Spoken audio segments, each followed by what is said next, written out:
I think there is an intelligence within and through all of materiality. I mean, we've known for over 100 years now that matter is just an energy cloud that's been observed by consciousness. Nobody in physics knows what the hell consciousness actually is, but we know that it fundamentally shifts wave actions to particle actions, and that we have it, because here we are. So I think consciousness is actually prior to matter. I think consciousness is the fabric of the universe itself, and it creates matter in part of itself to enjoy different experiences. So yeah, it is absolutely loving, intentional, but its goals are not the goals that we are socialized to believe in.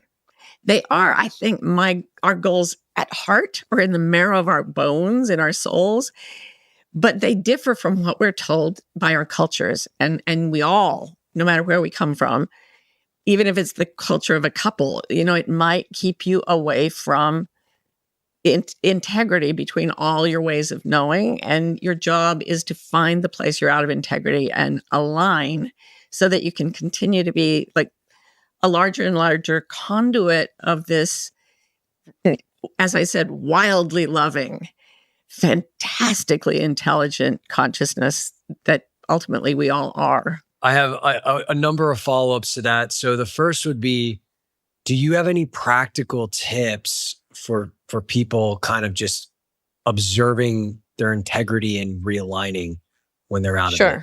Yeah. I don't mean that to be judgmental, by the way. It's like the structural integrity of an airplane.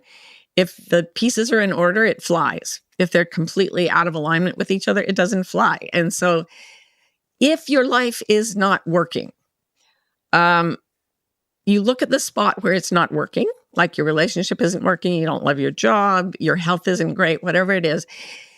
Wherever you find psychological suffering, there you will find a misalignment of your beliefs in the mind compared to your beliefs with the deepest level of knowing. And the suffering, the psychological suffering, which is not the same as pain. We all have pain. Pain is inevitable. Suffering is optional, right? So pain is what you get when someone steps on your foot. Suffering is what you get when you start to hate that person for stepping on your foot and thinking of reasons why you have to get back and whatever. So yeah, wherever there is psychological suffering, I believe the reason for psychological suffering is to alert us that there is a mistaken belief in our belief system, and it helps us target it. We go where it hurts.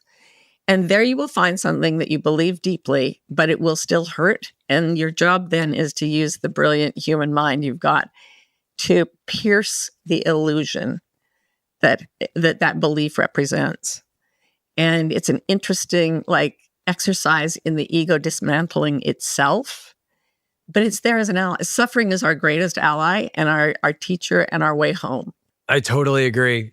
My main spiritual practice for probably the past 5 years has been noticing every time I'm disturbed and then going into that, and understanding what pattern of the consciousness is creating that. And it's just incredible, right? And it just turns the whole life into this big game of seeing yourself clearly. And it's so fun. And, that's what I'm passionate about is this view of spirituality, right? That's integrated into life. That's not just go hang out for a retreat for a month and then go back and just run around and do the same shit. Man, life's just teeing you up with opportunities every day, multiple times a day. And it's just, do you want to use them? Oh, it's so exciting. The first Easter that I had a dog, I had 3 little kids and a dog. And my then husband and I, we hid eggs all over. It was a beagle. They can eat until they blow up. So we didn't really take into account that we had a dog until 4:00 when we hear, bark, bark. And we go out and there's our dog, almost completely round, surrounded by eggshells. He has found eggs everywhere. And he's just shouting, "Pack! There is food everywhere!" And he was in such joy. That's how I feel about the process of spiritual awakening. There are eggs everywhere. There's food everywhere. Everywhere there's suffering. Everywhere there's uncertainty. Everywhere there's confusion. Like, pull up belly up to the table and bring your appetite, because you're about to experience something delicious when you flip the cause of suffering and it brings you into a new level of awakeness. Boom, boom, boom. Every source of suffering reverses.